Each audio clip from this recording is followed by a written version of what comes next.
इन्फोसिस के को-फाउंडर नारायण मूर्ति ने एक बार फिर हफ्ते में 70 घंटे काम करने की बात दोहराई है। उन्होंने कहा, युवाओं को ये समझना होगा कि हमें कड़ी मेहनत करनी होगी और भारत को नंबर 1 बनाने की दिशा में काम करना होगा। उन्होंने कहा, हमें अपनी आकांक्षाएं ऊंची रखनी होगी क्योंकि 800 मिलियन 80 करोड़ भारतीयों को मुफ्त राशन मिलता है। इसका मतलब है कि 800 मिलियन भारतीय गरीबी में हैं। अगर हम कड़ी मेहनत करने की स्थिति में नहीं है तो कौन कड़ी मेहनत करेगा। मूर्ति ने कहा कि इन्फोसिस में मैंने कहा था कि हम सर्वश्रेष्ठ कंपनियों के पास जाएंगे और अपनी तुलना सर्वश्रेष्ठ वैश्विक कंपनियों से करेंगे।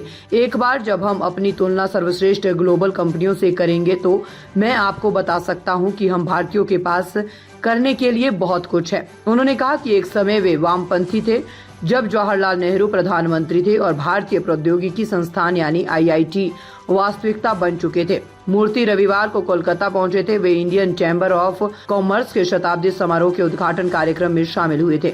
आरपीएसजी ग्रुप के चेयरमैन संजीव गोयंका से बात करते हुए मूर्ति ने कहा, मेरे पिता उस समय देश में हो रही असाधारण प्रगति के बारे में बात करते थे। हम लोग नेहरू और समाजवाद के मुरीद थे। उन्होंने कहा कि मुझे 70 के दशक की शुरुआत में पेरिस में काम करने का मौका मिला था, लेकिन मैं कंफ्यूज था। पश्चिमी देश बात करते थे कि भारत कितना गंदा और भ्रष्ट है।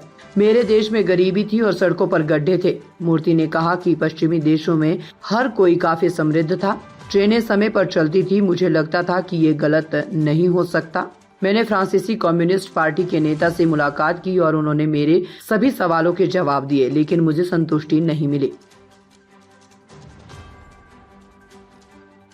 रिपब्लिक हिंदी न्यूज चैनल को देखने के लिए धन्यवाद।